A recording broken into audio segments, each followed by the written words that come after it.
Okay. Next, it's my choice that whether I want the orders to receive an email of this. So please confirm if my screen is visible. Yes, yes. Okay, okay. So before we start, please check your sounds on your ends also, and then attendees will be on mute actually. And if you have any questions during the webinar or after the webinar, you can put questions in Q&A box, and after the webinar, we'll address those questions. We'll have 10 minutes of Q&A session. Okay, so this is the highlight of today's workshop. So opening session will be taken by our chairman, Mr. Chakresh Jain. Then we'll have a small audience poll. Then we'll have a small lecture from our guest, Mr. Nikhil Jain, who is director of Alpro Industries. Then I'll introduce you with computational design, and then we'll give some demonstration about kinetic facade, which is like now the need of like today. So then we'll also run few analysis, more specifically solar radiation analysis on the facade, and based on that, we'll run some simulation. So it would be a very interesting sessions. And then at the end, we'll have Q&A session, and then we'll ask our senior vice president to convey a vote of thanks. Anyways, so I'll introduce Mr. Chakresh Jain now. He is a chairman of our a chairman of our company, and he has done his architecture from IIT Kharagpur, and he has established a company by the name CAD Studio, and then later it was now renamed as, after 2013, with joint venture with some other companies, it has now become Capricorn Technologies. And we basically at Capricorn deal in AEC industry. So we are a technology company, we are a software company basically. So over to you, Chakre sir. So sir will continue the session then. Yes, sir. Thank you, Shoaib. Can you just move to the next slide? Okay, sure, sir. So I know today we have a bit tight schedule. There are a lot of things to cover. And so I'll not take much time. I'll like to quickly hand over back to our team. So just one single slide on ourselves. So we've been into this industry now for more than 30 years.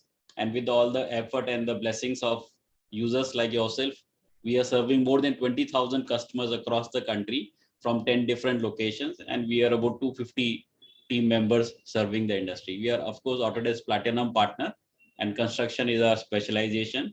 And as an organization, we are governed by the 4 board members. As Shoaib just mentioned, that 2013 we had merged. So from the 4 companies we had merged.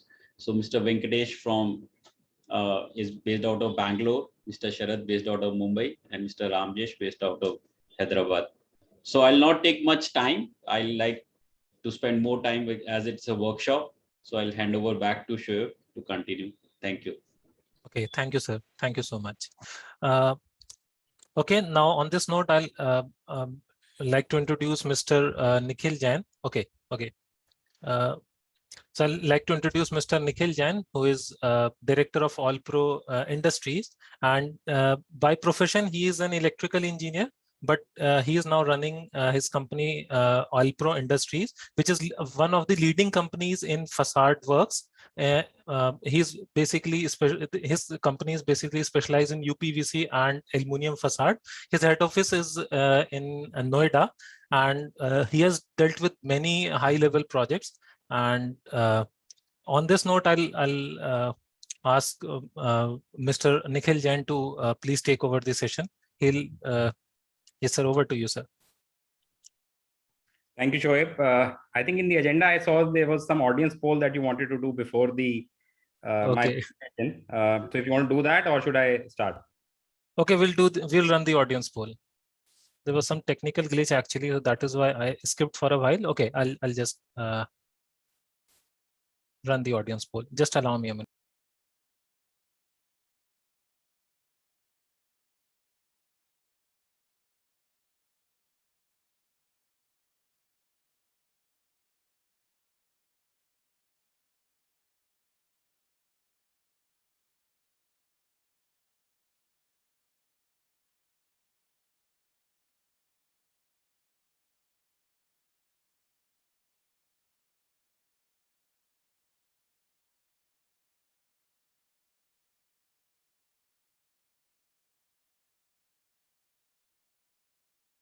Yeah.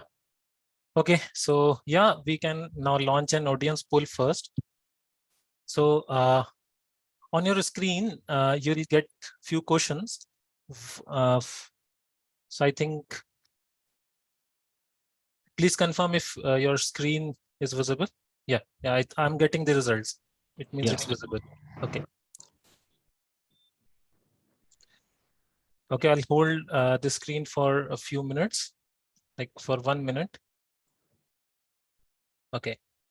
So in today's session, we are mostly having architects in our session. That's good. More than 50% people are architects. Then about 40% are engineers. Okay. And okay, I'll launch another question. Just a minute.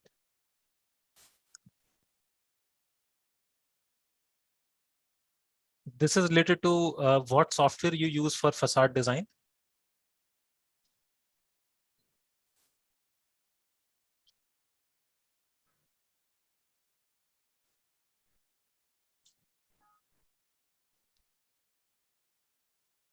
Okay, good to know that we have so many Revit users also.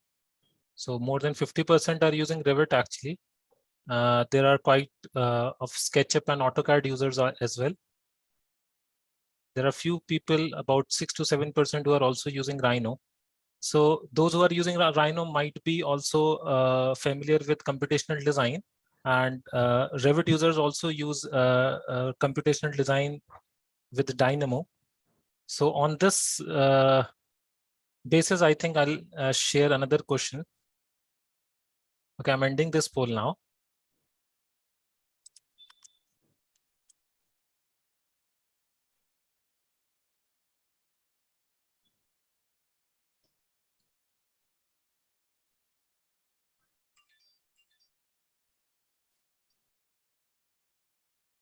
Okay. Okay, based on this statistics, I think today's session would be very interesting because most of our audience is from the design side actually, and most of them are architects more specifically, and many of you are also using computational design. About 30 to 40% people are using computational design. Okay, thank you so much, everyone. Now, since I've already introduced Mr. Nikhil Jain, so I'll ask Mr. Nikhil Jain to please start his session. Yeah, thank you so much, sir.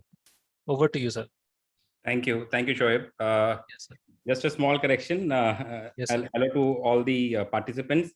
I'll definitely not be giving a lecture. I'll be just making a presentation based on the interaction we had with Capricorn yesterday.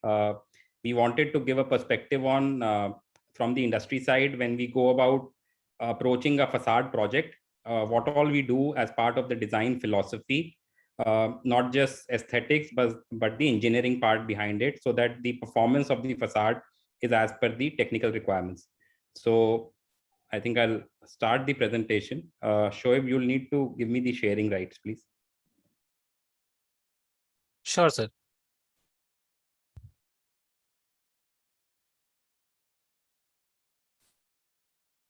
Sir, you already have sharing rights. You can share your screens. Yes.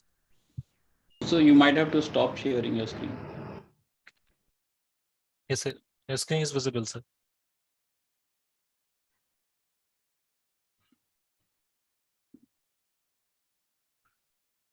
Fine. So we are basically going to talk about through the next 15 minutes, what are the main facade design considerations that we do take when we approach a project.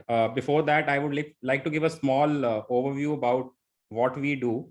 Basically at Alpro, we offer both aluminum and UPVC doors, windows, and facade solutions on a turnkey basis, right from design and engineering to manufacturing to installation and then maintenance, so that for the end customer, we are an end-to-end package. We have our in-house design team, engineering team, as well as the project management team that take care of this. The biggest advantage that we bring in to our customers is that the management of our organization themselves are technically qualified. So therefore, we do this with passion. We do this with a lot of knowledge, and therefore we are able to bring up a lot of innovative solutions and have achieved a lot of design challenges which have been brought to reality in some of the projects that we've executed, that we take our trophies of success. The biggest other advantage that we have, and when we started this journey in 2010, we realized that people did not invest in plant and machinery to the level that this industry needed in India. Today, we are probably the only company in the country that has 3 automatic CNC machining centers running in our state-of-the-art manufacturing facility in Haridwar. It's spread across 10 acres and 250,000 square feet of covered area. That makes it one of the biggest facade and fenestration manufacturing infrastructure in the country. And that's our manufacturing center of excellence from where we service to all our clients on a pan-India basis. In terms of products and services, I'm sure you would be aware. So these are some of the facade elements that typically are used in a project, and we cater to almost all of them, whether it is facades, curtain walls, structural glazing, whether they are semi-unitized, fully unitized. In terms of claddings, ACP, solid aluminum sheet, expanded mesh, metal, stone, sunshade devices, louvers. In doors and windows, again, we do our bespoke systems. We do as well as thermal breaks, slimline, and some of the European systems as well. Apart from that, there are other things like, when you approach a project, you want to be a one-stop shop. So therefore, we do point fix, spider, patch fitting, canopies, skylights, and railings and automatics. This is just a pictorial representation of the facade elements that generally go in a project that we do. And I'm sure based on the survey that Shoaib just told, all of you are pretty much aware of. So I'm going to skip this through. Doors, again, we do casements, tilt and turns, lift and slide, sliders, folding, corner free, you name it, and we have it. Similarly, for windows, again, fixed, bay windows, casement, sliders, tilt and turns, they are in now. I mean, it took us a lot of time to get them in when we started in 2010, and that from then we have been propagating this. So people are realizing the importance of tilt and turns, ventilations, and ceilings as well now. Moving on to the subject, just a quick thing about facade. Any exterior of a building is called a facade, and facade has origin from a French word meaning frontage or face. And over the years, it has become a very important design aspect of the building, not just from an aesthetic perspective, but from a performance perspective also. And I think some of the cyclones that we have faced in the past in the country have also brought out the importance of a properly engineered and designed facade. What are the main objectives of a facade when we try to do that? I think you would agree that we would want to reduce the negative external factors, which can be rain, storm, water, heat, noise, light. And we would like to bring in the positive ones, which would be actually light, air for ventilation, and definitely sun. Some of the design aspects that we consider when we do the facade design. Aesthetics, I'm sure that's the architect's forte, and I'll not like to touch that. But the other ones, we will try to touch that in the time frame we have today briefly, so that we understand what we do in each one of those areas. But there is a detailed engineering and the design behind it. So we are going to touch so that we are able to tell you that this is all that we do when we actually approach a project to design a facade. So I think the first and foremost is structural stability, because that is very important. And I remember that over the years, this has also evolved in our journey. When we used to tell initially that, now that we are building high rises and we need to be, careful of the wind pressures and the moment of inertias. In early days, people said, no, we've never done this. But now with high rises coming in and other things, people have started realizing. So how it has evolved over the years is that the latest NBC 2016 is actually a very good guiding force for all these design elements. And I have taken references in my presentation, and we do based on that. So therefore, you would see in my slides to which particular NBC clause also, you can refer to if you want to do more research on it. In terms of structural stability, again, the first and foremost design parameter is actually the wind pressure. Now, for wind pressure, again, we have two options. One, for high value projects and high rises, it is recommended that we do a wind tunnel test, where basically in a laboratory, they simulate based on the surroundings of the building and the top and the geography of the building. They simulate on which particular facade elements and faces of the building is going to experience what all wind speeds. And based on those wind speeds, we can calculate the wind pressure. However, if someone does not want to go for the wind tunnel test, then we can do as per IS 875 part 3 and NBC 2016. They have divided the entire country into wind zones, as can be seen on the map. It has also undergone revision. Like the red one areas that you see are for the higher wind speeds of 50 meters per second. And the pink ones are the highest, which are at 55 meters per second. The purple ones, which are the lowest in the areas like Bangalore, Mysore, correspond to the lowest wind speeds in the country, which correspond to about 35 meters per second.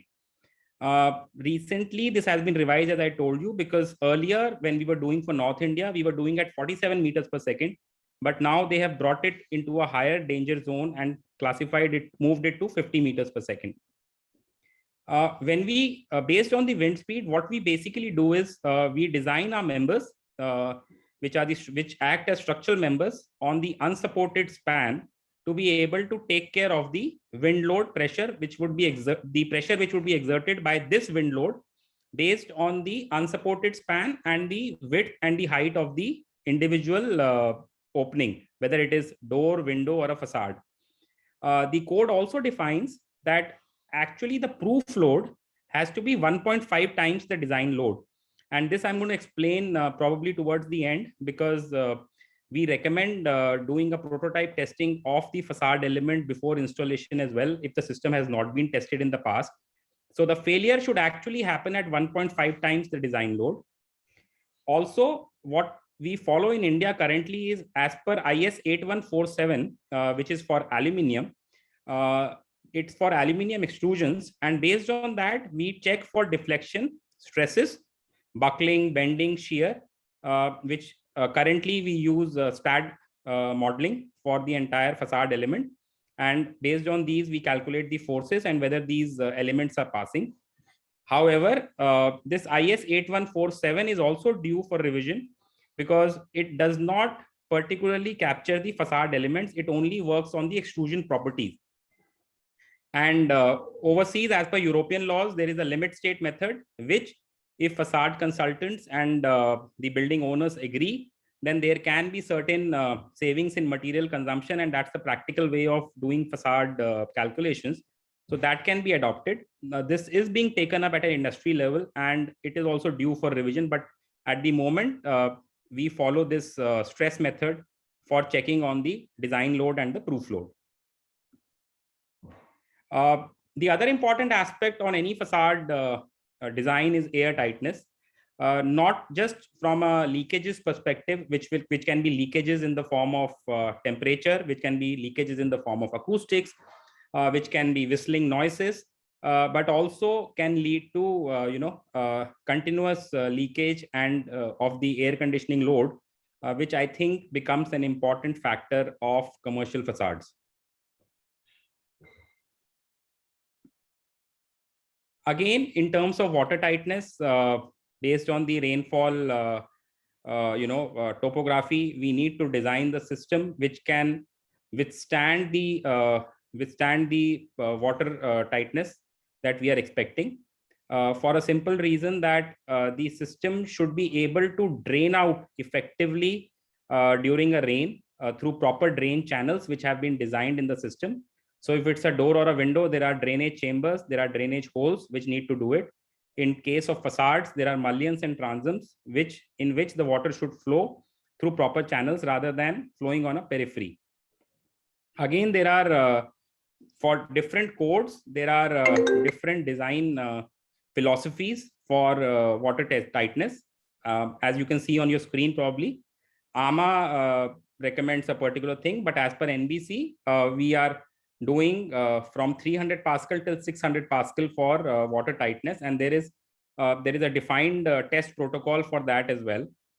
We can do this test both at from a laboratory perspective before doing the project, and after installation. Again, we recommend doing this for 10 to 20% of the openings using a proper kit and not a conventional fire hose reel method that I think most of the facade people do in India today. I mean, this is just a slide to kind of bring in the importance of the facade designed in engineering. I think we've all seen this on social media. Not to name anything, these are some of the images we've seen from the various parts of the country. The one you see on the bottom right is related to the water, ceiling, so which is also very important. So, I mean, these incidents have actually, told us why it is so important to have the right facade design. This is a classic, I think on 3rd of May when we had Funny. The reason I have put this is just to tell you that the speeds there were in the range of what you see around 215 kilometers per hour, which actually translates to just 2.2 kPa of wind pressure or 2.8 kPa for a 15-story building. And actually, if these facade elements would have been designed to take care of the proper wind pressures, I'm sure these facade elements would have withstood this for the cyclone as well. And I think many buildings did as well. Moving on from structural element to thermal elements. Again, what we do is based on the data available across the country. We know what is the kind of climate we are designing the building for. We also know what is the inside climate conditions that the building needs to be designed for. So based on that, we actually have to think of a system that will actually give us the required, what we call, and I'm sure most of the people in the panel would know here, the solar factor, the U values, because in India, when we design the facade from a European perspective, there the U value becomes more important for a simple reason. The direct sunlight is less there, and they also design for cold climate. So they actually, they need to design buildings from a indirect heat or a cold perspective. However, in India, we have more of direct sunlight being a tropical climate. So as a result of that, solar factor also becomes an important factor. The other thing which I want to share is that the glass industries have big budgets. So what they have done pretty well over the years is they have explained that, yes, if we use the best quality of glass, you get the best thermal performance of a door, window, or a facade. However, on a window wall ratio of 20%, even though the frame area contributes only 10% of the window area, it actually contributes about 30% to the thermal loss of a door, window, or a facade. So when we do energy modeling for a system, a door, window, or a facade, we actually like to calculate based on the combined aspect of U value of frame and the U value of the glass as well. Because the leakages can happen through the frame as well, especially if we are using a solid aluminum frame compared to a thermally broken aluminum frame or a UPVC frame, the leakages due to heat would be there. There are ECBC requirements which are coming in now, but what we are seeing in good commercial buildings and also high-end residential buildings, people are going for basically higher performance glasses, not in terms of just saving energy, but also increasing the visual light transmission so that people get more of natural light and less of heat. So in terms of glass selection, what basically these are the parameters which actually we take care of. What is the shading coefficient? What is the light reflectance in terms of external as well as internal? That takes care of the heat aspect. What is the visual light transmission which is coming in? And in terms of green building projects, today recycled content is also becoming important in terms of getting the required points and credits.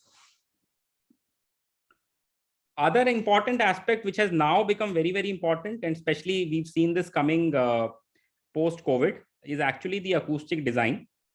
People have started realizing noise as a big problem.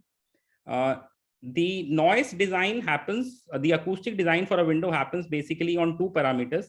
One is what is the outside ambient noise, and second, we also need to see what is the frequency. So if we are designing a building near a railway station, then due to train honking, the frequency of the noise is different. So we need a different kind of solution for them.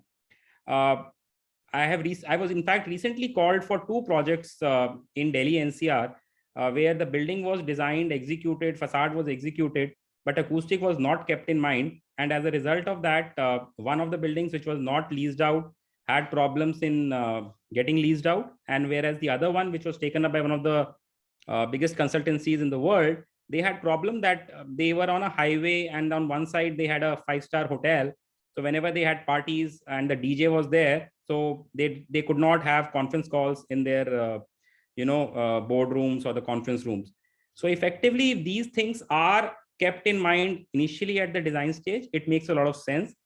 The other important aspect here to be noted is that the acoustic design works on a logarithmic scale. So if you are able to, let's say, even reduce noise by 20 decibels, the sound actually reduces by 75%. The effect of reduction of sound is 75%. And this is easily achievable if we choose the right combination of the facade elements. What actually influences the acoustics for a glazing design are airspace, which can be 12 to 20 mm, and how thick is the glass, and whether we can bring in some acoustic interlayer. What does not affect is actually whether the glass is toughened, strengthened, heat strengthened, or annealed, or there is any kind of special coating, or there is inert gas in the DGU. These things do not affect the acoustics of the glass. When we are designing the facade again, we need to be mindful of the seismic and building movements. The seismic movements for the facade should be designed in line with the building movements, whether it is expansion joint, whether it is dead load, live load considerations, column shortening, long-term creep, etc. And all the facade elements should get integrated with the building movements. And we've also seen in our experience with the project, sometimes what happens is the expansion joint vendor would get on board later, which has not been factored into the facade. So it's always better to get that factored in at the early stages itself and get the drawings coordinated. What is also becoming very, very important over the last few years, and these have been again due to some unfortunate incidents, the fire safety has become really tough and tight, which is very good. People used to not take this seriously, but I think now there are very, very stringent requirements as per NBC 2016. We not only need to seal the floors, the gaps between the facade element and the floor, but also floor to floor. There are specific guidelines on the facade packages, whether we need to protect for 2 hours or 4 hours. We need to have smoke exhaust and ventilation systems. Technology has evolved there as well. In terms of ventilation, today we have automatic exhaust and ventilation systems inbuilt into the facade, which are integrated with the fire panel. And in case of any unfortunate incident, all these openables in the facade get opened if the signal is there from the fire alarm system. In addition to that, as per NBC 2016, it is also mandating that we need to have openable panels not more than 10 meters apart. And they have also defined very, very strongly what should be the height and the width of the panels, which need to be taken care of, and the percentage of openings required in a facade. So as I was telling you, I think what has happened and the way industry has evolved for us is that NBC 2016 has brought out a lot of these factors in clarity. Earlier, there were a lot of gray areas. So there is a clear-cut defined protocol now before a facade is designed. So it is very important that I would request as architects, as engineers, that whenever you are designing your buildings or getting them designed through any facade consultant or a contractor, you tell them that, NBC 2016 should be followed in entirety. The other important aspect is you've designed a facade, but you've not kept maintenance in mind. So this is also for good facades. Today, maintenance, using the right elements, which would require less maintenance, and at the same time, getting a building maintenance unit incorporated into facade package right from the design stage makes a lot of sense, because again, all your modeling in terms of dead load, live load, wherever restraint pin designs for these are there, they can be incorporated much easily without any rework or any problem. There is security also, which comes in particular at certain, in certain design elements. So there are solutions available for that, whether we want a bullet or a blast resistant facade, where we want a burglar resistant. This is again something we pitch for high-end residences as well. In terms of burglar residences, as per European norms, there are class 1, class 2, and class 3, where they define with how much force the door cannot be brought open. And it's not just the frame element, then we need to put in the right glass element also, so that the entire unit operates as one. Now, what has also happened good for the industry is that there are performance testing laboratories available. In the initial days, if we wanted to do any prototype testing, we needed to go to Singapore or Dubai. But today we have NABL certified labs available in the country, which can actually do the right performance testing for the entire facade system or a door or a window that we want to install for a project. It's definitely an expensive test, but when put in the larger scheme of things for a bigger project, it makes a lot of sense. What it helps us to do is, it helps us to identify and rectify the mistakes like on a drawing board itself practically. And it's not that when we've installed the entire facade and then we discover, that this could have been improved. So these things can be rectified right at the design level before we actually start installing the facade on a complete level. So I think that with that, I wanted to kind of give the flavor of what all we are doing as part of design. These are some of the clients that we work with on a pan-India basis and we take pride in. Again, some of the projects that we've done, we work across sectors, whether it's retail, commercial, institutional, residential, or hospitality. To name some of the projects which you might connect with, the DLF Camellias Crest on the residential side, the new Chanakya and the Sangam on the retail side. And in terms of commercial, the Ambience Commercial Tower and the Oxygen Boulevard, the SEZ, have been done by us. So I think I'd like to say thank you once again to all of you and Capricorn Technologies for inviting me for this. And over to you, Shoaib, now to take this forward. Okay, thank you so much, sir. Thank you so much. It has been a great insight. And yes, we should follow NBC and in our design inputs. Okay, so I think there were 1 or 2 questions. Maybe before he leaves, we can take up. Nikhil, if you can read the questions and if there is something which you want to respond to. Yeah, I think. So what is your take on replacing AI with UPVC about improving acoustic property of facade? Sorry, because it's not showing in my panel. Can you just tell me? So the first question is, what is your take on? Okay. See, definitely in terms of, if we talk about performance of a plain aluminum window without a thermally broken aluminum window to a UPVC window, the acoustic performance would be marginally better. But however, if we have a properly designed solid aluminum system also, the leakages have been, the leakage in terms of acoustics can be reduced. Yes. Okay, so there is one more on, have you designed any ATC cabin? No, we've not done any ATC tower at the moment.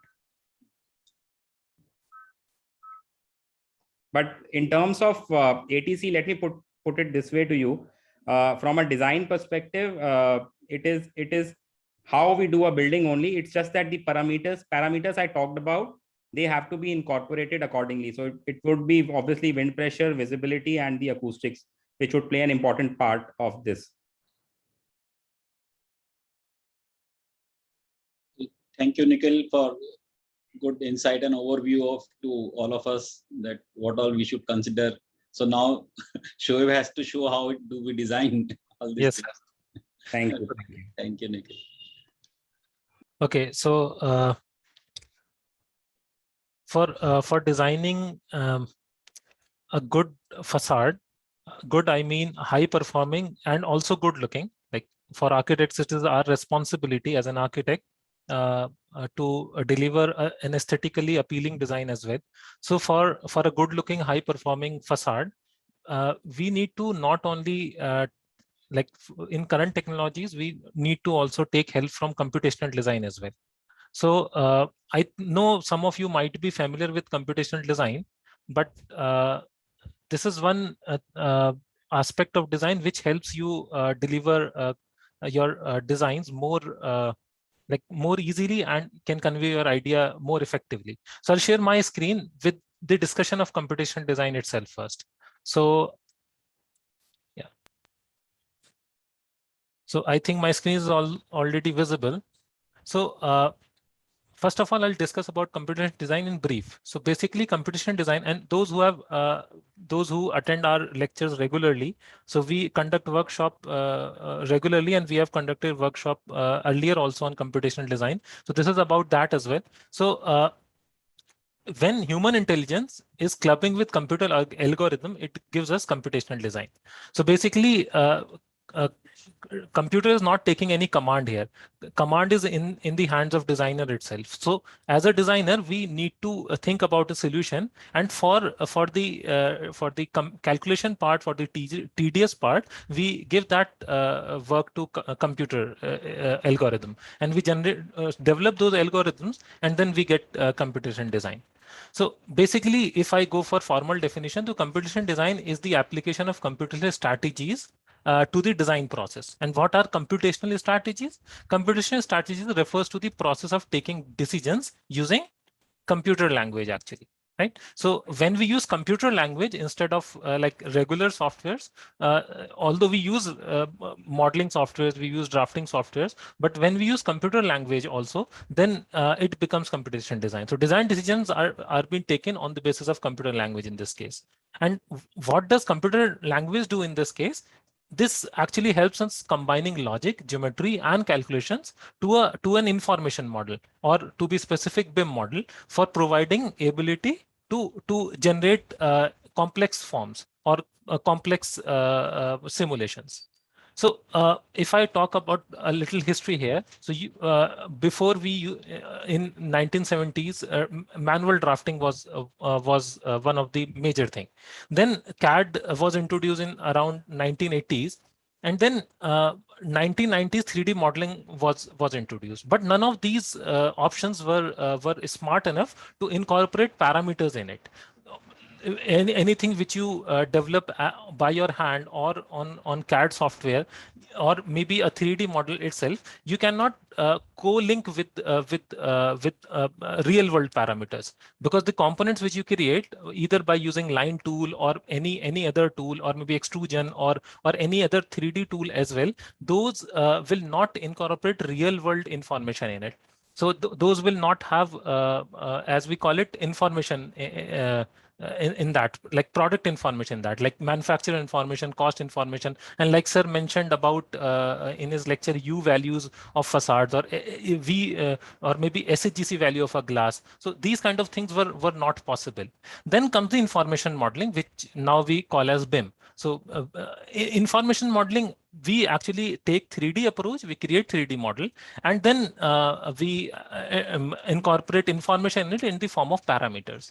And then later on, parametric modeling, you have already heard about it. These are correlated, like information modeling and parametric modeling. In parametric modeling, we generate few parameters which can affect geometry and as well as non-geometrical performance of your virtual asset. So information modeling is about creating a virtual model before delivering that to the actual site. So you create a virtual model, and anything which is going to be tested will be tested on virtual model. All the analysis, all the simulations can be run there. And when all the design decisions are frozen, then you can deliver that on site. So the chances of error will be reduced, and you'll get, if I talk in terms of facade, then you will get a high performing, good looking facades in this case. So parametric modeling is also important here, because we can affect parameters for experimenting. Today, I'll start with parametric modeling itself.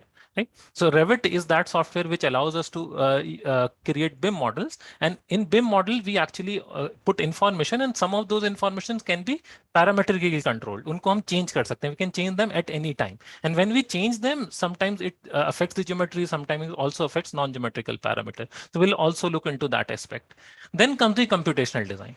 So when you, after introducing parameter, if you want to control those parameters by using some computer algorithm in a way that one set of information is affecting another set of information. For example, that you have weather data. You already have local station weather data, and you based on that weather data, you already know the direction of sun, you already know the wind direction, you already know the microclimate condition around a facade, let's say, right? So for example, if a sun, like you might have seen few examples also, if a sun is falling on a particular surface on a facade, so we may create facade panels react to microclimate in that sense. So for example, if a temperature, for example, rises up to a certain degree, then your panel should automatically close to provide shading. That kind of thing can be done, can be tested by using computational design. So we'll also discuss about that aspect. Then next stage of computational design is generative design, when AI is incorporated in computational design. So when decisions are taken on the basis of artificial intelligence, on the basis of like if you take decision on the basis of computer language, then it is computational design. But when you take decision on the basis of artificial intelligence, then it becomes generative design. And in generative design, it is a quite new concept. And in generative design, we actually generate multiple design options based on parameters we defined there. So as a designer, we need to actually create a parametric model first, and based on local parameters, maybe parameters related to environment, parameter related to microclimate, we can affect our model geometry and the orientation of our facade. So that is with the help of computational design. And then we can maybe create multiple design options based on generative design also. So today in this workshop, we'll basically discuss about parametric design and computational design in context of delivering facade design. So basically, earlier it was a task-based approach when we had a certain task and we need to deliver that task. For example, creating a plan view, creating an elevation view. So and everything was disconnected. Now it's a workflow-based process that we need to deliver a particular design of a facade, and for that we may use these processes. Anyways, moving on. So these are few examples of sorry. Is the video running? Just a minute. Yeah. So these are few examples of dynamic facades. So now dynamic facades are you may see these dynamic facades in many buildings are incorporating these facades. So earlier we had static facades, like for climate responsive needs, we didn't have these options earlier, that according to microclimate, facades would not respond accordingly. But now we have these options available. So how do you deliver such a design? So these are a few examples first. So one is from this one is from Kaifer Technic Showroom. And this facade works electronically. There are 54 motors installed for this facade. And you may control its function manually also, like by using motors, or this may also respond according to sunlight which falls on it. So it is kind of a shading device. So as you can notice here. Then this is another example from Brisbane Airport. This is not that much parametric. This is not controlled by motors, but it has installed around 250,000 aluminum panels, and those panels are actually freely hanging. So whenever wind, and this facade is actually oriented according to wind direction. So whenever wind falls on this facade, these panels will move and provide a localized cooling environment. So it responds to local cooling system. It's a kind of passive design approach here. But this looks good also and can be taken as an example for dynamic facade as well. But this is not motorized. This is all naturally controlled by wind direction. Then this is another example. This is which is more famous, I guess, and most of you have already seen this. I hope. And this one is from Al Bahar Towers. These are in Abu Dhabi, and these are PTF FE clad panels actually. And these panels actually annually save 40% carbon emission. What does these panels do? These are again mechanically controlled panel. And as you can notice here, these panels are, and these are two towers, and these panels respond according to microclimate. So whenever like temperature rises of a particular panel, that will automatically close, as you can notice from the interior of this space. I know because it's a shared video, there might be some lag on screen as well. So that is why I'm replaying it several times. So anyways, as you can notice, these facade panels will respond according to microclimate. So these are umbrella shaped triangle structures, and these will respond according to microclimate. So this is another example of dynamic facade. Then this is from Galleria Center City from UN Studios. And this is actually not responding according to microclimate. This has another feature that they actually control it. It has many lighting. It has two-layered facade. It is a two-layered facade. One facade is aluminum panels, and behind that there are lighting panels installed. So they change the position of aluminum panels, and they switch on and off lights in such a way that it gives effect according to like it gives you a dynamic effect. It is not climate responsive, but it is nevertheless an interesting example. Then this is another example from One Ocean's kinetic facade, and this is world's largest adaptive structure. This is world's largest dynamic facade, as you can notice here. And this is now completed. This video was recorded when it was under construction, and this was delivered by Soma Design Studio in Seoul, South Korea. And this facade is also climate responsive. It responds according to the sun rays falling on it. Sorry. So these were few examples I've picked up from ARC 2.0. You might have heard about it, most of your architect. So there are many examples there. I've picked up one example from it. So and that was this Al Bahar Tower example. And that was quite interesting. Or any such example can be delivered in Revit itself by using parametric design and by taking the help of computational design itself. So this workshop is about that actually. So I've taken this facade of Al Bahar Tower. These are closer, like more clear pictures of these towers. These are in Abu Dhabi.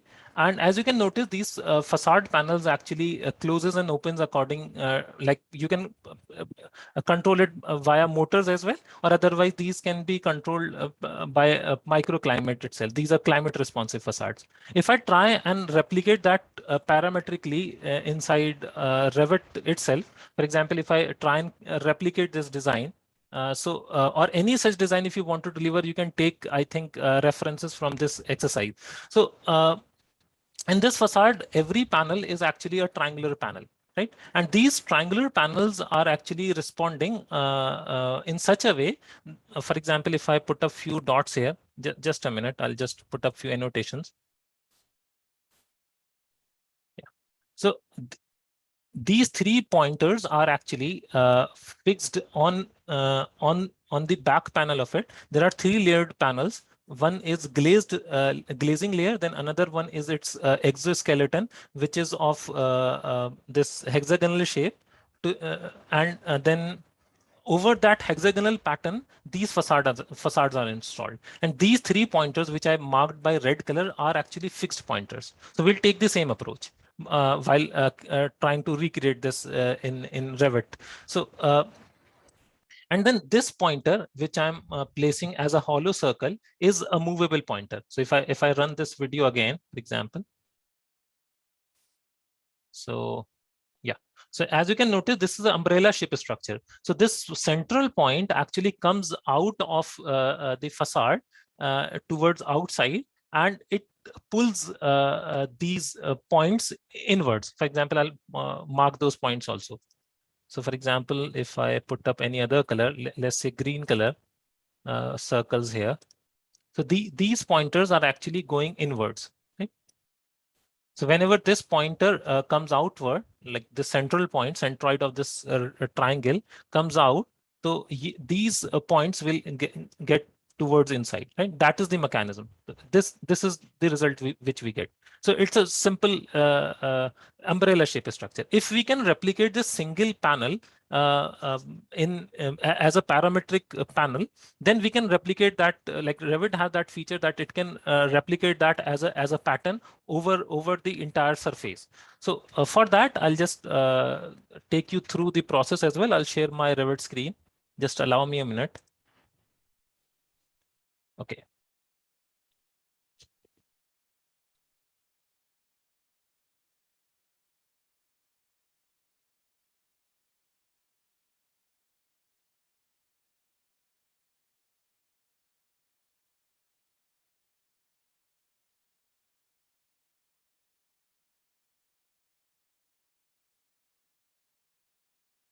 So I think my screen is visible.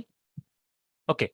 So we'll now try and recreate that facade in Revit. So in Revit, we'll start with massing technique. I think those who use Revit, because when we ran that poll, there are many Revit users. About 50% of you are already using Revit. So I think you can relate to it. So and you can take like this as a tutorial as well. So in this case, I'll start with new family. Sorry. I'll start with new family in this case. I'll go with conceptual massing template.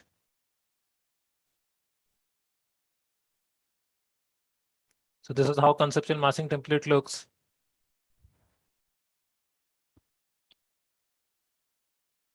Okay, I'll start with placing a spline line. It's a 3D spline line. So those who use Revit are already familiar, I guess. So I'll put up 3D spline and it has points in it. And these points are free floating points. Right? And then I'll take advantage of these 3D points because these also host few planes. I'll put up point over one of the planes. Then I'll pick central point and pick another plane here.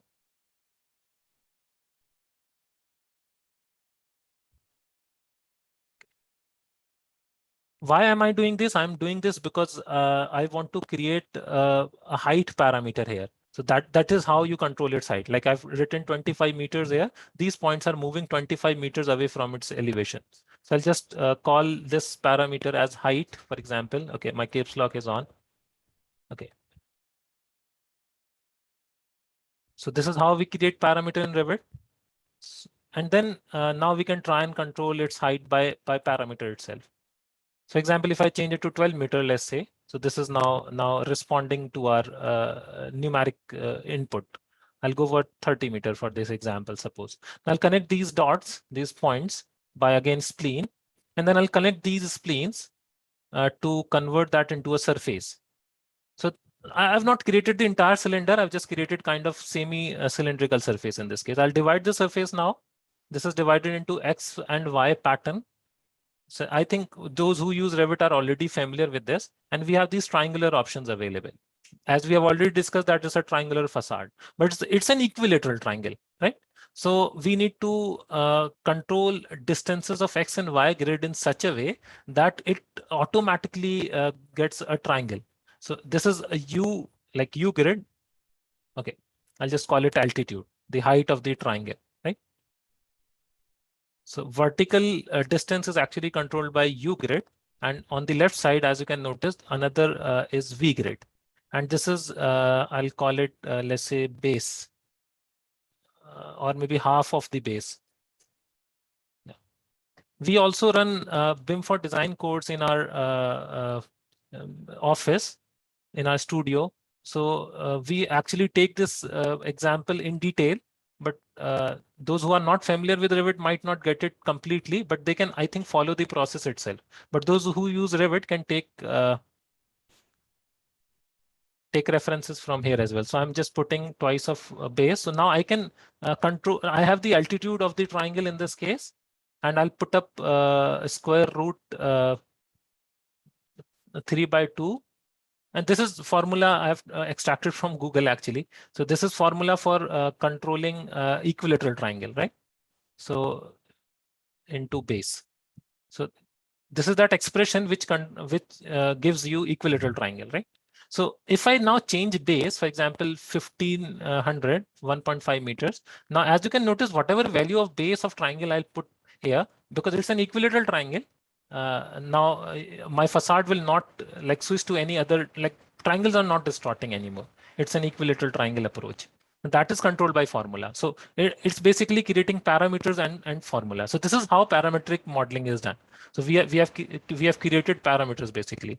I'll just readjust its starting point. Yeah. And then now we need to design that panel.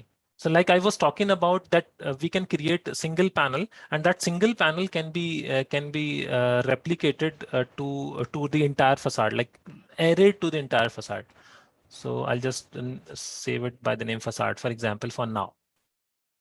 Then I'll open a new family, and that is about parametric family by the name pattern-based pattern. So because I've already created pattern here, that is triangular pattern. I'll just switch to triangular pattern. This is pattern-based family. So, and in this pattern-based family, I need to also again control height and like height of the triangle and base of the triangle value. And that I can extract from the original facade here. So I need not to create multiple panels itself. I need to only create one panel, and that will be replicated there. So this is the altitude value. I'll just copy this. Since time is less, this is why I'm running it a bit fast now. But I think those who use Revit can easily grasp it. Okay, so now I'll put up vertical, and okay, this is now flipped. I'll just change it to horizontal value was like, okay, horizontal is the base, right? So vertical may put another. Okay, so now I have got equilateral triangle as a single component also. Now I can draw that component, right? So for drawing that component, I'll first identify its centroid, because that umbrella shape design needs to be created by using centroid option, right? So I've created a reference line here, and I'll just change the scale so that reference line width will be, yeah. And then I'll put up a point on reference line, and I can control like at 1/3 of this. That is the rule. If you create an altitude, it's a simple geometry that if you create an equilateral triangle, and if you put up an altitude here, to at 1/3 of that altitude, you find centroid of the triangle. So that is just simple geometrical rule. So I'm just using that rule in this case, so that my centroid will be fixed. So I'm just putting it 0.25. 1/3 to hoga kitna? Okay, I'll start from end. I think 1/3 would be. Okay, I'll just create a parameter out of it, I guess. 0.33 would be 1/3, right? Yeah. Okay. So now centroid point is fixed. I'll just convert that into a parameter.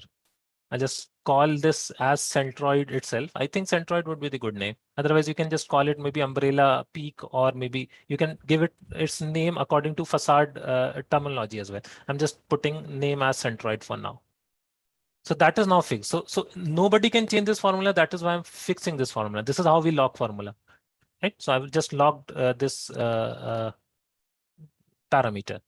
Now I'll start drawing geometry here. So I'll just draw in 3D, but opening 3D snapping. Yeah, I'll just connect it with each side. And there are two lines overlapping here, right? As you can notice.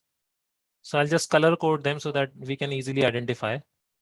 Oh, sorry, I've just hidden both the lines. Okay, I'll just hide the bigger line, like larger one. Yeah, and then I'll just select these three lines. These will be the driving line for the facade.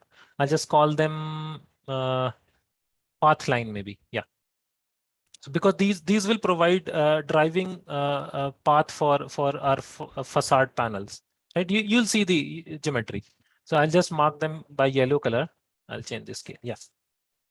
And then another driving line would be created away from this facade. वो center में that umbrella structure needs to be created. So I'll put up a point over a point, which I took. This is the same technique I took there to create height parameter in actual facade. For example, 1.5. I do not know what should be the height of it. So that is, yeah. So I'll just create, reconnect it with the path lines. Yes.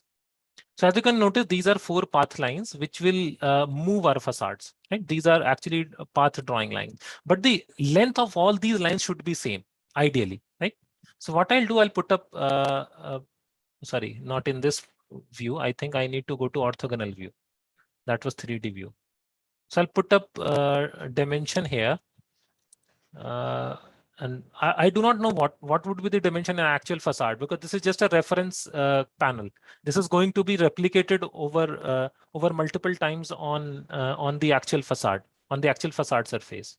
So that is why I'm just for reference creating this parameter. This parameter is not in our control actually. Just a minute.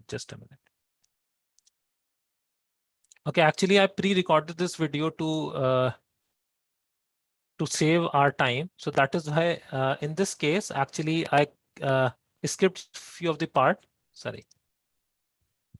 So those who are interested may contact us separately as well, because not time is also running out. So in this case, as you can notice, these are yellow lines are driving lines. And what I did, I actually created more lines to connect with these yellow lines, right? And this is what I was trying to create the parameter. So I just paused that part and just skipped that, so that we can save time. But I'm just explaining the concept here.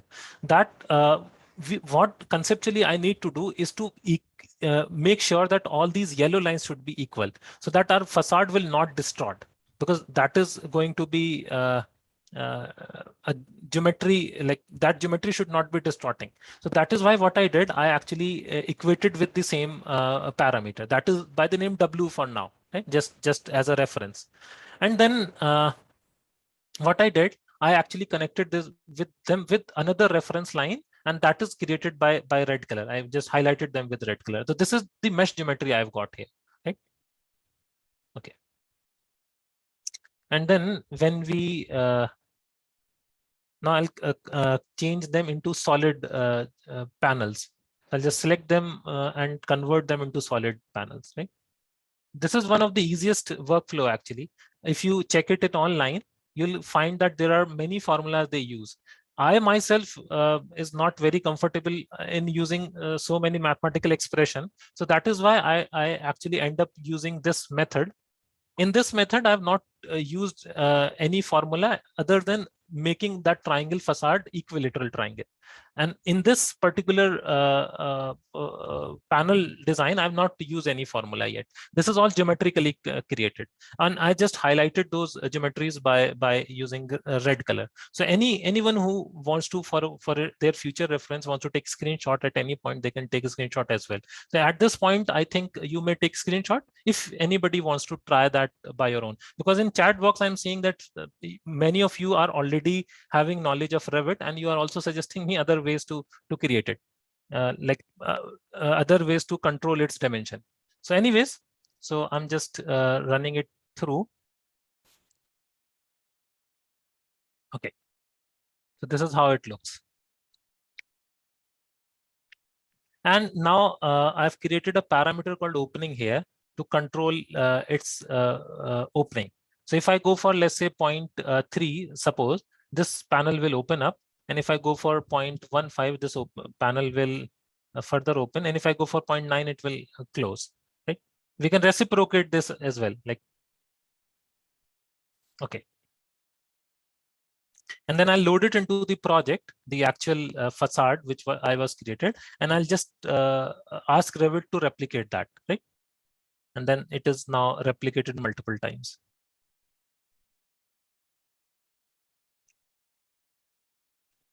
So this is the result we got, right? And edge panels are not actually satisfactorily like placed, because edge panels are cutting. So yeah, this parameter is working, as you can notice, for this particular one. Or maybe I can select all of them. Yeah, I've selected all of them, and I'll just change their values to check whether they are changing their shapes. Yes. Okay. And I'll just change border tiles to empty, so that those half panels will not be shown. Right? I add borders, panels are cutting, right? So that is why I'm just removing those panels. So there's an inbuilt feature for that. So this is how it looks. And then after I recorded this video, I actually improved that panel a bit more. Okay. You can change its base also to some other size so that it will respond to, yeah. So you can control its size by changing the base value of the parameter also. Yeah. Okay. Just a minute.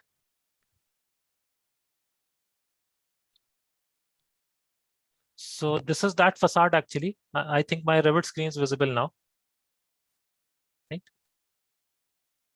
So this is that facade. We have created this facade in 2 layers now. Right. Iske piche jo layer hai, that we have already created, and this one is that one. So for example, if you select one of these, and if I select all of them to control their opening parameter. Just a minute.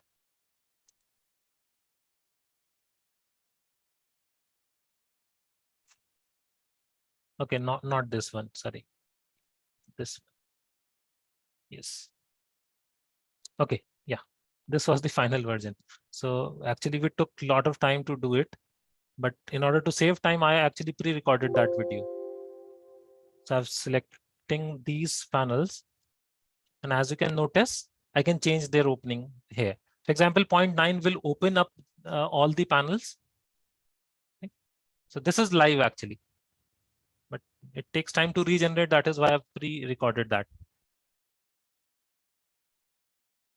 So as you can notice, all panels are opened, but those are simultaneously open. They are not climate responsive, right? That is the next step of this demonstration. We will make it climate responsive as well. For example, if I select all of them again and wants to close them, I'll just change the parameter. This is parametric modeling. Up to this point, this is actually parametric modeling. That by parameters, we are controlling certain geometry or other maybe aspect of our design. Either geometrical control we can take by parameter, or sometimes we take non-geometrical controls also. That is, I can feed other values in it. For example, if I go to its properties, I have the option to feed like a manufacturer of it. I can feed Omni class parameters here. I can feed assembly code to it so that it can be installed on site. I can also in its properties, I can also add R value, U value. Although these properties needs to be connected with the material, that is why these are not available for now, because now material has to be properly incorporated. But the possibility is there, right? So this is how parametric modeling works. So this can be done in Revit.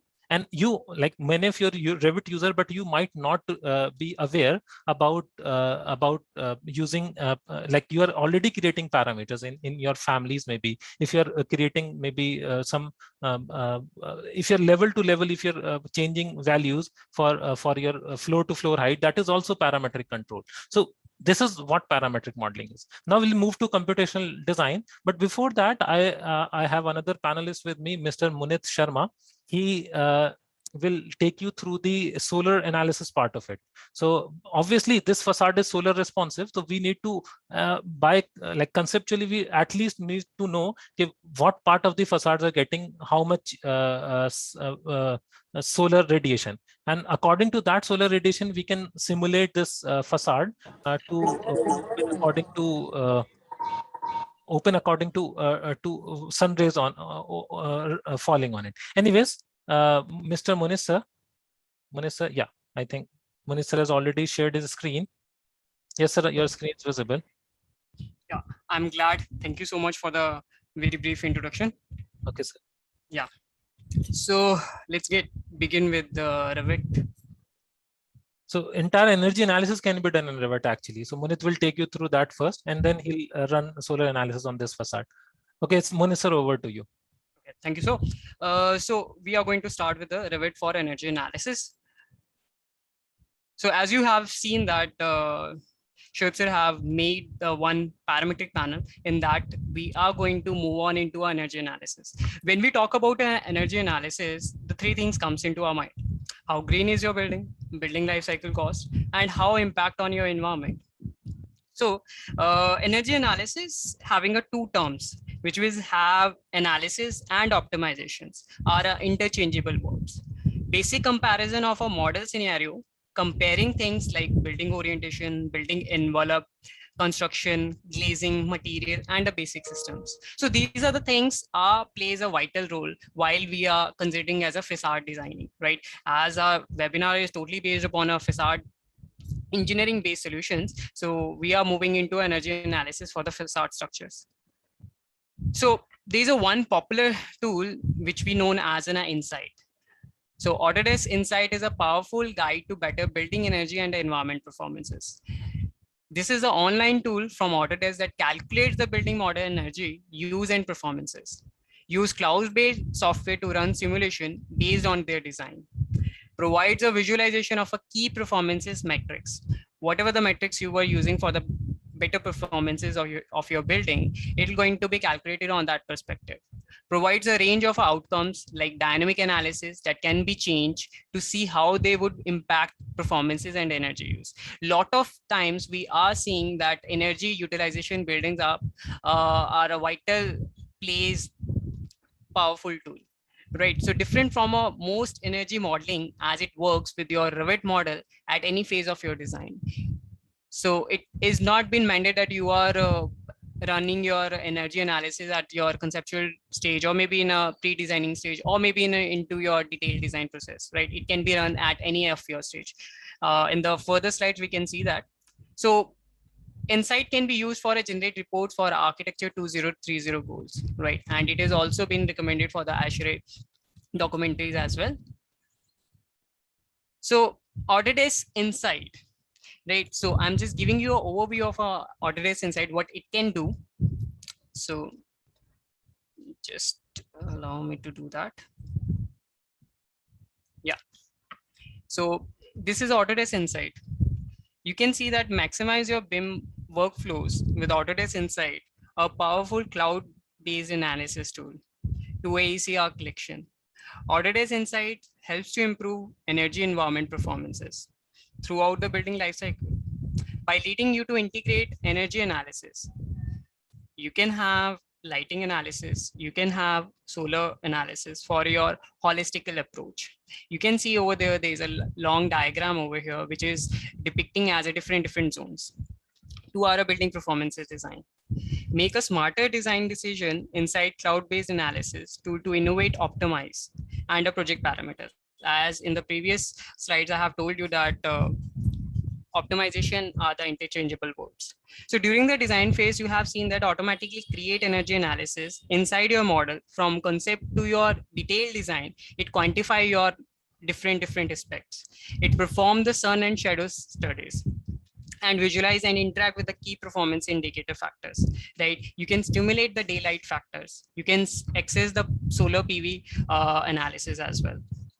So all those things can perform the studies, how lighting conditions affect your model, simulate the daylight affecting and the glare, access the solar PV and collection in the AEC part. Autodesk plays a ability role and it provide a unpredential level cloud-based analysis. So while we are using Autodesk Insight, we can just run the simulations, how our buildings gives us a good report for a better performances. So for doing this, we need to require one software which is called as a Revit. How Revit will help us in our energy analysis? That is a quite big question. As you have seen that the whole model has been built inside a Revit program.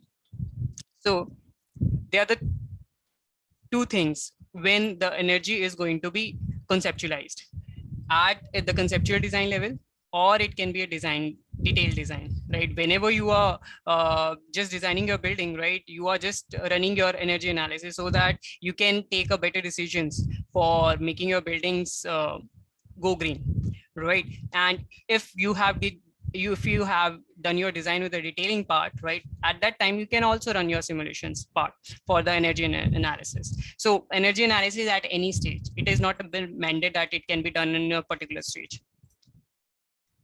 So what are the benefits of early stage energy analysis? If you are doing energy analysis in the beginner stage, right, at the conceptual levels, right, so you can integrate the analysis and the modeling, right? So you are coming with a lot of reports, you are having a lot of studies on your desk, on your computer, right, so that the design can be go further ways. And you can compare the performances of alternative design strategies. As we have been living in the 21st century, where all are being competitors, right, where it will be coming with a so beautiful designs coming into the market. So we are having a one shot for making our design much better. So we are going to create a number of studies, we are going to have a number of design performances and design process, right? So at the different design process, we should have a compare performances at well. So similarly, as the studies are showing over here, early stage design decisions have a great impact on the building performances, which means that conceptual stage.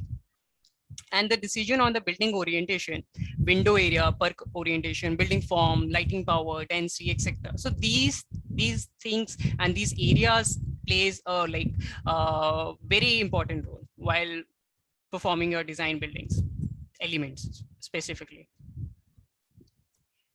So the studies over here, initial stage studies, right? What are the initial stage studies we can run inside program, right? Which is called as our Autodesk Insight. So we can run a sun and shadow studies. We can use a building envelope performances like today we are going to do for a facade engineering purpose. Then we can do a heat and cooling load as well for the same application, and solar loads and radiation. How much load, how much radiation are coming into our building, daylight availability, how much light are coming entering inside our building, how much efficiency we should require for the different typology of a building, if it will be public building, if it will be a 24 hours building, right, if it will be a 8 hours peak going to be work for that particular zone, or we should run a wind and natural ventilation as well, right? So these are the initial stage studies we should require for any building where we are going to talk about a sustainable design. And there is a important aspect which we are going to put attention for you, like this is solar analysis in a little bit, right? Solar analysis does take a what we'll say, it will be a crucial part, because when we are making a conceptual design, solar analysis should be mandated, right? So that we can able to understand how the solar taking our buildings, so that what are the prevention steps we have to put inside for our building.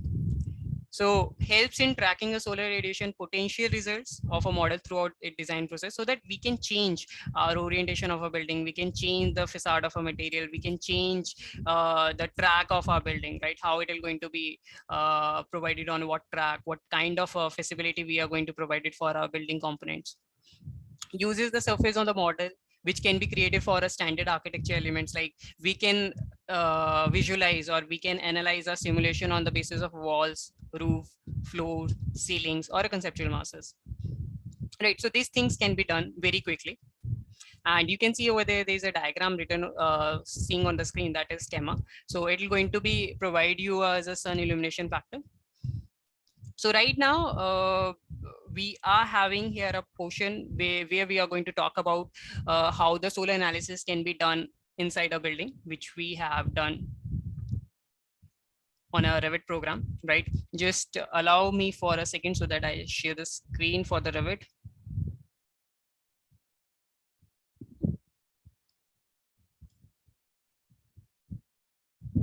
Okay, so right now,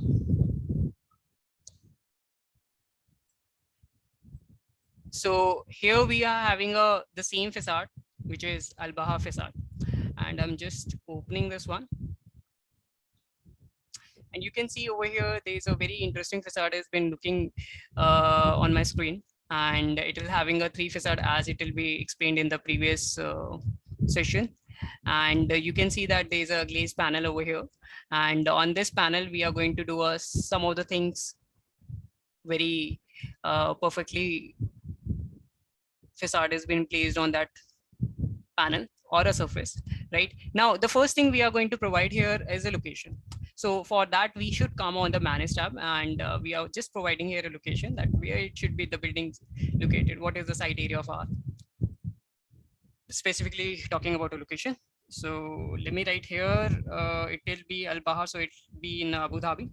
So just provided here Abu Dhabi, United Arabs Emirates. Okay, perfectly fine. So now I just select one of our location, and you can see over there, there's a lot of weather stations have been provided on the screen. So I'll choose one of them.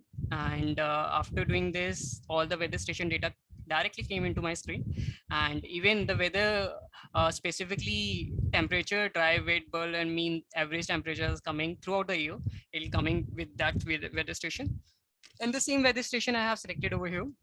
So this could be a really great that within a single click, you get all the weather station on your screen. You don't need to fetch all the documents. Okay, then we have to provide here a sun settings. In that sun settings, I have to provide here what kind of a solar study I wanted to use. Is it a still, lighting, multi-day, or still? Right. So for doing this, I'm just taking this one into a still only. So for doing, I'll make this one a sun path on, so that the sun direction came into my screen and on my panel, so that it is going to become as a more realistic, that I'm talking about the facade only on the perspective of climate. So this is my sun, and you can see that according to that weather station and Abu Dhabi, right, the sun is located on my building, and I can just change the date of the today's session. So it could be, and if I change the previous or next month, I can define that. Even I can given here a time, whatever the time I should run as an analysis, and these time are going to be visualized according to your studies and whatever the study you have seen for that climatic zone. So that can be possible. After doing this, you can see the model has been getting here a shadows as well, and the sun is directly placed on the facade, right? And some few settings I can visualize over here, like if I wanted to increase my daytime, right? If it will be some evening time or maybe some afternoon time where the peak hours are going to be get restrained to my facade, right? So that can be possible very quickly. So after doing this, you can see the facade has been on my perspective mode. And for doing this, what I need to come, that is Analyze tab. In the Analyze tab, through Insight plugin, right, you'll get two options. The first option is the lighting and second is the solar. So over here, it'll give me a one warning, 1 second. So, okay, why this is because of perspective. If you want to run a analysis, so it should be on a orthographic projection, means default 3D view. So for default 3D view, I just need to just reset my sun setting path on again, so that the analysis could take place very quickly. So I'll just do that. And once it is going to be activated, after doing this, I need to jump on my sun settings again and just check few of the parameters again. And it could be a 30th September and the time would be at 2 p.m. That's fine, make it okay. And after doing this, we are going to move here sun settings through over here as well. I can just change the time from there and the data as well, right? So you are having a credibility to change the time and the date wherever you want, whichever the date you want, whichever the time you want, right? After doing this, the analysis could take place, right, with shorter period of a time, because once the sun settings have been predefined on your model, you just go and hit to show that mass. And this is my mass, actually this is my surfaces, and on that surfaces the panels have been there. So for doing this, what I need to, I have to hide these panels, right? For doing this, I select all of the panels right away in my entire project, and doing this one into a hidden mode, so that all the elements are going to be hidden now. Now after that, what I need to do is this surface needs to be analyzed On what perspective? It should be perspective on the solar radiation, right? That's what we are talking about, right? Now, these surfaces are going to be as not seeing our panels. So on that panels, we'll make this one solar analysis over here. So there are the few settings we should talk about here. So you see over here the solar settings. Once again, the sun path is now moving over here, looking fine now. So coming back to my solar analysis again, sun settings, it's okay, we can do here a multi-day as well. So if you want from 1 day to for a week analysis, so you can do that. If you want to do here a single day as well for a 1 day, if you want to do for a single time, right? So that can be done inside a still program, right? Then we'll make this one settings okay. Going for finally solar analysis. And now on this, you'll see over here some of the settings we have to look forward it. So there are some settings like result settings like peak insolation, average insolation, cumulative insolation. So these are the 3 defined settings, predefined settings actually. And the surfaces can be selected by 3 ways, like a user selection. I can select surfaces of mine, which I'm going to do that.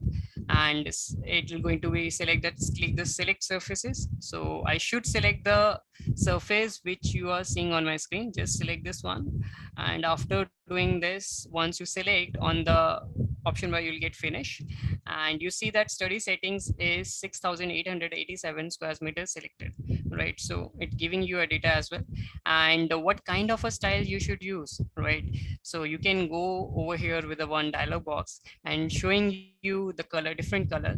And what exactly it's showing is sun illumination factors, right? Oh, sorry, it's sun illumination values. So whatever the values you wanted to use, like it's a 200 kilowatt, then the gradient, you can go by a gradient, you can change your colors, right?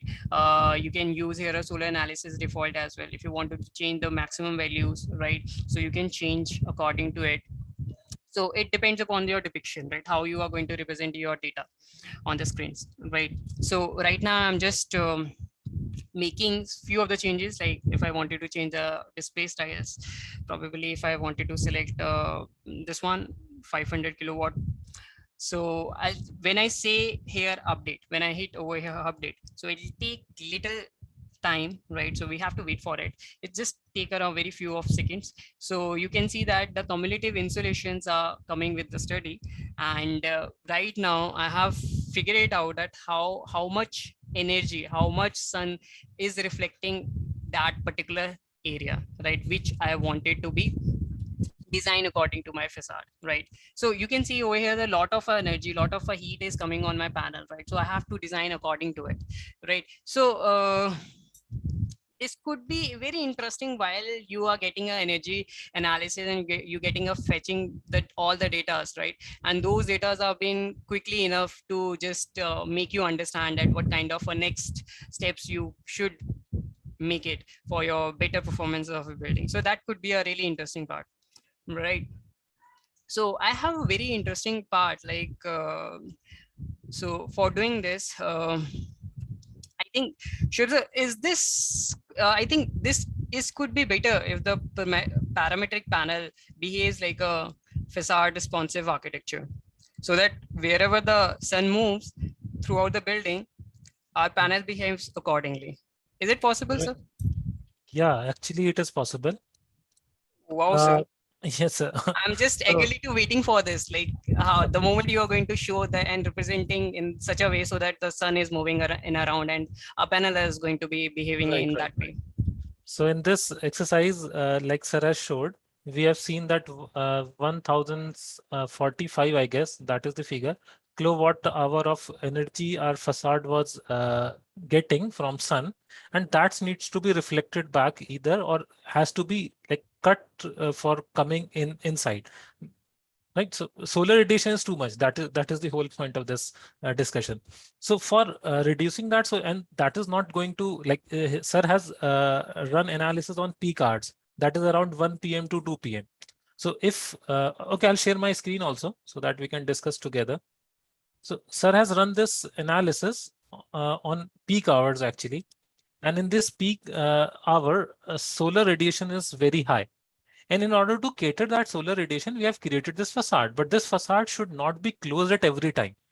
Because like sir has already mentioned, when he detected the surface of the facade, it was around 6,000 square meter, I think, right, sir?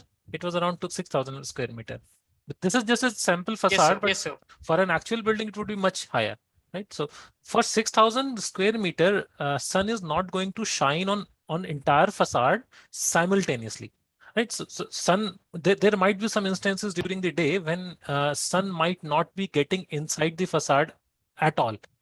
For example, during the morning time or during the evening time. But during the peak hours, and since the location was set as Abu Dhabi, so this is the same model actually. So in Abu Dhabi, it's a harsh climate, right? It's a hot climate actually.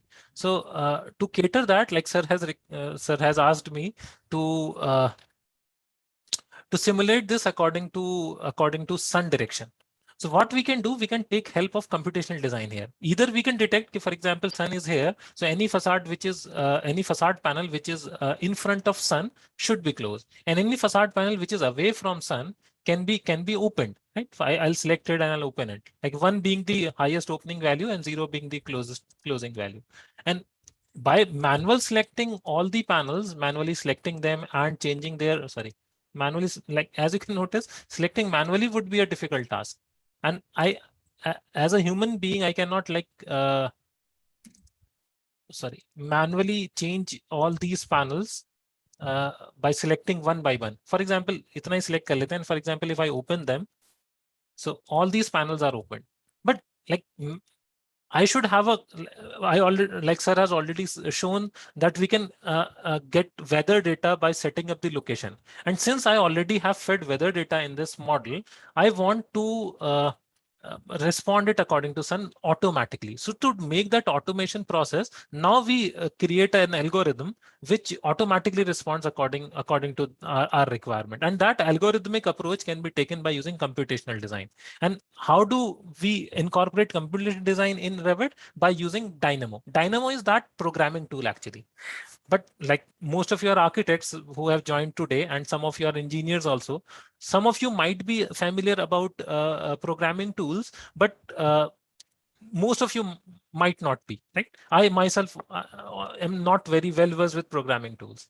And so that is why this programming tool, that is Dynamo, is created in such a way, which you find under Manage tab. Here we have this Dynamo program. I'll just open the Dynamo window. In Dynamo, it helps you to take a parametric approach. It helps you to take, visual programming approach, not parametric, visual programming approach. Here you can take visual nodes and can connect them together. So those who know Grasshopper, it is actually similar to Grasshopper. It is not a text-based programming tool. And this is actually created in such a way so that you get a graphical access to programming interface, because most of architects or interior designers or civil engineers are not from programming background. So that is why this is created in such a way. Now we'll run a small program. Now time has already surpassed, like 4 minutes are passed already. Originally it was planned for up to 4:30. So that is why I'm just running that script and just explain that script on screen, right? So I'll just open the script I've created already. Earlier, my plan was to create the script in front of you, but that would take another half an hour. So to save that time, and so as you can notice, this script is actually detecting family type, which I'm using here. And this family I've just renamed. I'll just select one of the panels. And the name of this panel is now Dynamic Facade Unit. So this family is detected by Dynamo. And then after detecting this, obviously not one panel, I need to select all the panels which are available in this model. So I'm going for all elements of this family type. And then what type of panel is it? It's an adaptive component, and I'm getting the location of those adaptive components. So from this workflow, I'm getting the location of the adaptive panel, and on the other hand, I've started with taking the current sun setting, which Munish sir has just set. Those current sun settings are detected by Dynamo, and I have taken azimuth value, altitude value, and the direction of sun. These are 3 values I want. more specifically, I want the direction of sun basically. So from the direction of sun, I have taken the vector. So conceptually, I'll explain. For example, I'll just take an empty space, right? And I'll try and draw that workflow here. So assuming that this is my sun, sun ka color kya le le? Orange le le. For example, this is my sun. Right? This circle, orange circle is representing sun, for example, right? And I have this facade. I'll just graphically draw that facade. Example.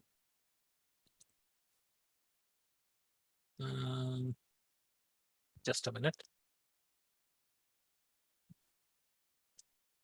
Okay, this is not curve. Okay, I wanted to create curve actually. This is our facade. Okay, this is very thick. Sorry. Okay, मैं cylinder बना लेता हूँ यहाँ पे. So for example, I'll take the cylindrical facade. Right? So this is our that facade in front of it. Sun ke samne, this is the facade. Now, for example, I've only now just detected sun direction. Why sun direction is important?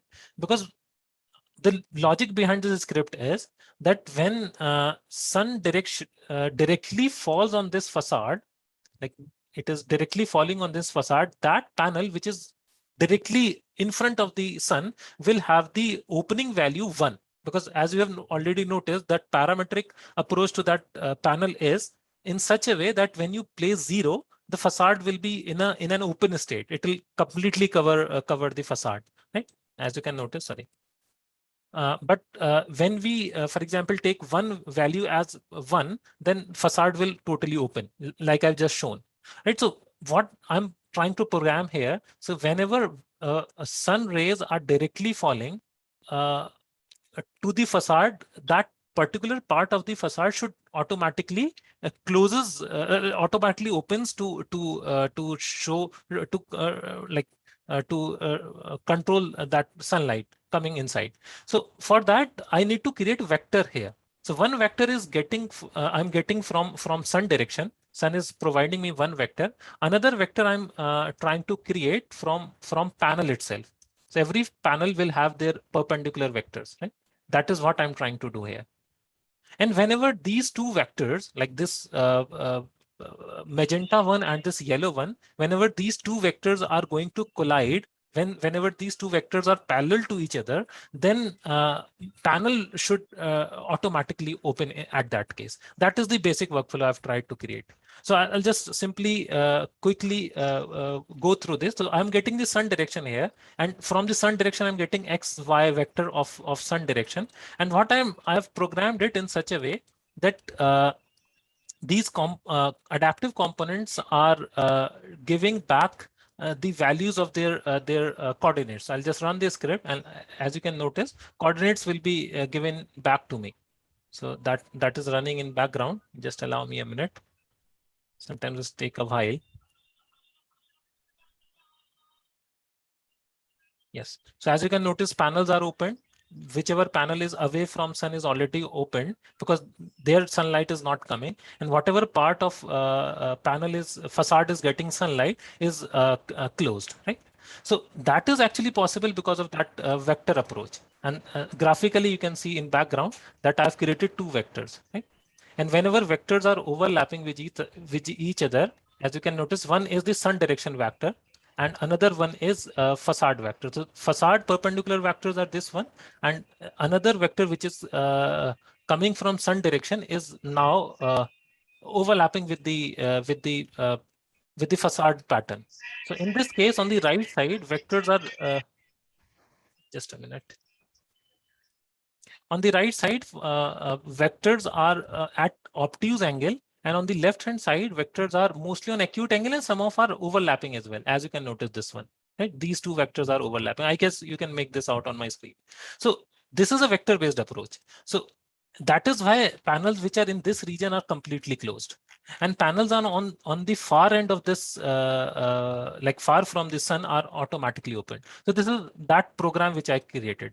And at the end, when vectors are falling like overlapping, then I have got this node called set parameter by name, which is setting the parameter that is the same parameter which I've created by the name panel opening, right? This one, panel opening. So this is being controlled by Dynamo now. This is being controlled by program now. So I've just kind of programmed this in such a way that whenever sun moves, I'll just save this. Yeah, whenever sun moves in any direction, a facade panel will automatically respond. So for example, if I run this script in background, and I'll just show you the workflow, and then I'll quickly close this session. So we also have this BIM for design program, and we also have BIM for construction program. There are few BIM programs which we run. There is another program called BIM for MEP. So I think by the name you can identify that we run BIM programs for different types of like for different disciplines. So for architects, for interior designers, we have BIM for design program. For civil engineers, we have BIM for construction program. And for BIM manager, for project managers and construction managers, BIM for construction program is there. And for MEP people, for mechanical and electrical engineer, we have BIM for MEP program. In those programs, we actually take this training in more detail. So if anybody is interested in like how did I develop this script, they can like contact us separately as well. Anyways, I'm just running this script in background, putting it on another screen so that you'll see the effect only. Now program is actually like Dynamo program is now working as an API in this case, right? So I'll just a minute. I'll just run the script on other screen. And as a result, you'll see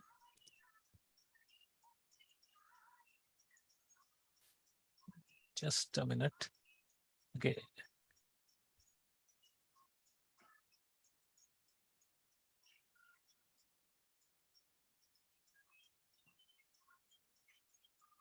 Okay, I'll share my screen again. I think something on my screen has frozen. I think my screen is visible, right? So as you can notice, if now on other screen that script is running. So for example, if I change my sun position manually towards right, for example, so any panel which is in front of that facade will automatically open. In front of that sun will automatically open. And then when we like move, just a minute, it is regenerating, right? Okay, so actually I moved it to morning time. Now sun is not directly falling on this facade. That is why all the panels are open at this point. Now drag the sun to somewhere afternoon time around, let's say 2 o'clock. Yeah. And then as you can notice, now it's regenerating again because it's a, yeah. So as you can notice, panels which are directly falling in front of that sun are closed in this case, right? And then, for example, I'll put it around 12 o'clock, 12 noon. Let's see what will be the effect. So now sun is, yeah. So at noon time, as you can notice, whichever panel is in front of sun direction is automatically closed. And then, so this is how we can simulate the process of sun, like effect of microclimate on our facade. This is how dynamic facades are developed. So anyways, so we'll open for Q&A session now, right? So if you have any, like I have got many questions in chat box already. Sorry, time was less actually, so that is why we rushed few of the processes. So I can read questions from Q&A box. And if you like, because there are so many questions and not all questions are like, I cannot answer all questions at this time because I've got around 100 questions here. So anyways, so those who wants to connect with us can connect us with by you sending us mail on this mail ID as well. Yeah, Amit sir, yes sir. Yeah, Amit No, sir. go ahead, Shoaib. Go ahead, please. Okay, thank you so much, sir. I've got one question. That can we show panel height to change according to proximity to a point? I've already shown that, sir. I think in answer you have got that, right? So one question: how do you create diamond-shaped protrusions in it? So for diamond shaped, we take the same approach. Like in this case, I've taken triangular approach, but as you've noticed, when I was like selecting multiple panels, like multiple patterns from that Revit window, I'll share my Revit window again. Right? Just a minute. So I think my Revit screen is visible. And as you can notice, for example, I'll just quickly create a rectangle here, and I'll just convert this into a solid for a while, just to answer your question, sir. And I'll convert this side into, so there are predefined patterns already in Revit. So for example, if you want to go for diamond shaped pattern, then you can maybe take a triangular approach. Otherwise, it already had rhomboid shape patterns. And if you want a particular type of pattern, you can choose from the predefined patterns itself. Or otherwise, if you want to, for example, create your own pattern, then you can go for a simple approach, that is by going to rectangular pattern. I'll just go for rectangular pattern. And by detecting their nodes, although you can, like, if not clear at this point, you can join us later as well. You can send query to our mail IDs. Anyways, I'll just switch on nodes. So these nodes are available, and these nodes are detectable. Actually, these are adaptive points. To be like, if I talk in Revit's language, these are adaptive points. So any geometry I can host to these. So if I, for example, quickly create a new geometry, just to answer your question, I'll not take much time here, right? So I'll close this Dynamo program. Yeah. So for example, if I go for adaptive approach here, and if you want the diamond pattern, and suppose in your diamond you want, let's say, few points, I'll just connect these points together. Suppose I'm just randomly connecting these points, right? And converting these points into adaptive points. Sorry, I'm not.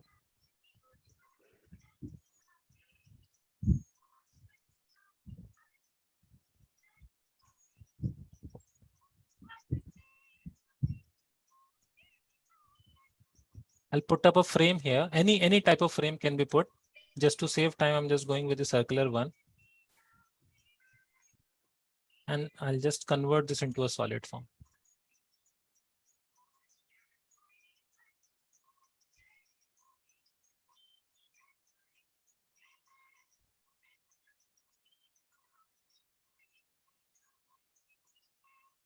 Okay, I'll check it.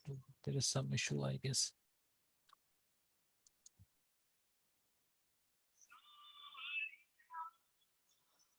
Okay, the point is that you can create a single component and can make it repetitive on multiple surfaces. Just a minute.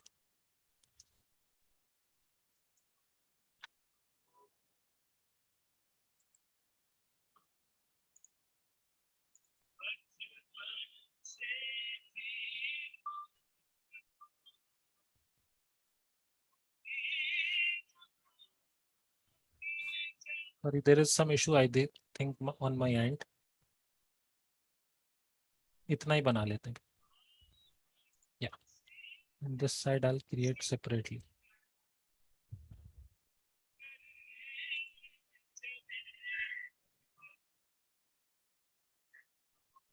Okay. I'll just stick to 4 points then. And I'll load it into that project, right? And I can detect to these points, right? So जैसा भी pattern आपको चाहिए, you can simply just pick these points, and that pattern can be created in this case. Sorry. Point, 2 point, example, 3rd point I'll pick here, 4th point, suppose I'll pick here. Okay, so now this is just I randomly placed it, right? And you can make it repetitive.